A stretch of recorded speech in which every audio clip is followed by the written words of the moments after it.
સ્વામીજીએ દીક્ષા આપતા એક સાધકને કહ્યું, એ સાધકે કહ્યું કે સ્વામીજી અમારે હવે શું કરવાનું એમ. ત્યારે સ્વામીજી કે કશું નહીં કરવાનું, દર્શન કર્યા કરવાના.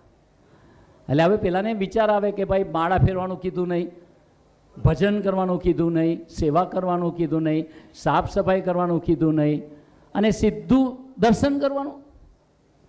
એને સમાધાન નહોતું મળતું, પણ એને લખી રાખ્યું ડાયરીમાં. પછી એક દિવસ એની ડાયરી ખોલીને પ્રબોધ સ્વામીજીની સાથે હતો. ત્યારે પ્રબોધ સ્વામીજી પહેલું જ વાક્ય એનું વાંચ્યું ડાયરીમાં. પ્રબોધ સ્વામી કે જો આ સુગનયભાઈની ડાયરીમાં કેટલું સરસ સૂત્ર લખ્યું છે કે આપણે દર્શન કરવાનું, બીજું કશું નહીં કરવાનું. પછી એના મનમાં ચાલતું હતું સુગનયભાઈના કે આ દર્શન કરવાનું એટલે શું કરવાનું એમ.